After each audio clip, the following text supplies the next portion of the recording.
সংবাদপত্রের মালিকদের সংগঠন নোয়াব তারাও বলেছে, পুলিশ সার্ভিস অ্যাসোসিয়েশনের প্রতিবাদ দুর্নীতিগ্রস্ত কর্মকর্তাদের নৈতিক সমর্থন দিয়েছে।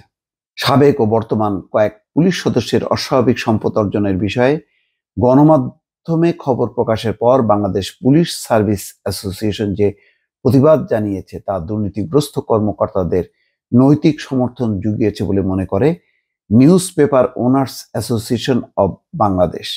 সংবাদপত্রের মালিকদের এই সংগঠন প্রত্যাশা করে ভবিষ্যতে দুর্নীতির বিরুদ্ধে সরকারের নীতি বাস্তবায়নে গণমাধ্যম কর্মীদের ধারাবাহিক প্রচেষ্টায় পুলিশ বাহিনী সহযোগিতা করবে।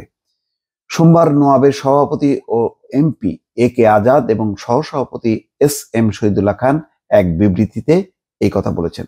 নোয়াবের বিবৃতিতে বলা হয়, সম্প্রতি দেশের সাবেক ও বর্তমান উচ্চ এবং নিম্নপদস্থ পুলিশ সদস্যদের অস্বাভাবিক সম্পদ অর্জনের বিষয়ে বিভিন্ন গণমাধ্যমে বেশ কিছু প্রতিবেদন প্রকাশিত ও প্রচারিত হয়েছে, যা দেশ জুড়ে আলোচনার জন্ম দিয়েছে। এই বিষয়ে উদ্বেগ জানিয়ে দেশের সব গণমাধ্যমের সম্পাদক বরাবর চিঠি দিয়েছে পুলিশ সার্ভিস অ্যাসোসিয়েশন, পরে যা বিভিন্ন গণমাধ্যমে খবর আকারে প্রকাশিত হয়। নোয়াব মনে করে, পুলিশ সার্ভিস অ্যাসোসিয়েশনের প্রতিবাদ দুর্নীতিগ্রস্ত কর্মকর্তাদের নৈতিক সমর্থন জুগিয়েছে।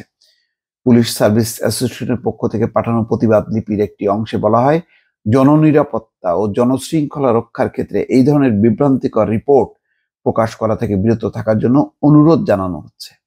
ভবিষ্যতে বাংলাদেশ পুলিশ বাহিনী সম্পর্কে কোনো ধরনের রিপোর্ট প্রকাশের ক্ষেত্রে অধিকতর সতর্কতা অবলম্বন ও সাংবাদিকতার নীতিমালা যথাযথভাবে অনুসরণের জন্য আমরা স্বনির্বন্ধ অনুরোধ জানাচ্ছি।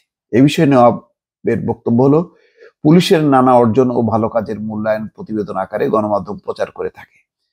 আবার সরকারের দায়িত্বশীল পদে কর্মরত থাকাকালে ক্ষমতার অপব্যবহারের মাধ্যমে বিপুল সম্পদ অর্জন, যা জ্ঞাত আয়ের সঙ্গে সঙ্গতিপূর্ণ নয়, এমন তথ্য অনুসন্ধান করে পেশাদারির সঙ্গে তা প্রকাশের কাজটিও করে গণমাধ্যম। এসব বিষয়ে সংবাদ পরিবেশনে কোনো ত্রুটি থাকলে তার দায় সংশ্লিষ্ট সংবাদপত্রের।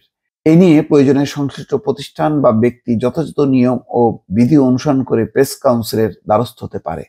তা না করে প্রতিবাদের মাধ্যমে পারস্পরিক দোষারোপ, ভবিষ্যতে বাংলাদেশ পুলিশ বাহিনী সম্পর্কে কোনো ধরনের রিপোর্ট প্রকাশের ক্ষেত্রে অধিকতর সতর্কতা অবলম্বনের অনুরোধের নামে গণমাধ্যমকে হুমকি দেওয়া হয়েছে, যা স্বাধীন গণমাধ্যম ও নিরপেক্ষ সাংবাদিকতা চর্চার পরিপন্থী বলে মনে করে নোয়াব। নোয়াব বলেছে, পুলিশ সার্ভিস অ্যাসোসিয়েশনের এই চিঠি তাদের ভাবমূর্তিকে আরো ক্ষুণ্ণ করেছে এবং দুর্নীতিগ্রস্ত কর্মকর্তাদের নৈতিক সমর্থন দিয়েছে। দর্শক, এই বিষয়ে প্রতিক্রিয়া অব্যাহত রয়েছে। এর মধ্যে সাংবাদিক নেতাদের একটি অংশ পুলিশের কর্মকর্তাদের সঙ্গে বৈঠক করেছে। তারা নিশ্চয়ই বুঝতে পেরেছে যে এই ধরনের বিবৃতি ঠিক নয়, বরং এখন অ্যাসোসিয়েশনের উচিত হবে এই ধরনের বিবৃতি প্রত্যাহার করা এবং দুর্নীতিবাজদের কোনোভাবে প্রশ্রয় না দেওয়ার একটি নীতি তাদের প্রকাশ করা উচিত। দর্শক, ভালো থাকবেন। আল্লাহ হাফেজ।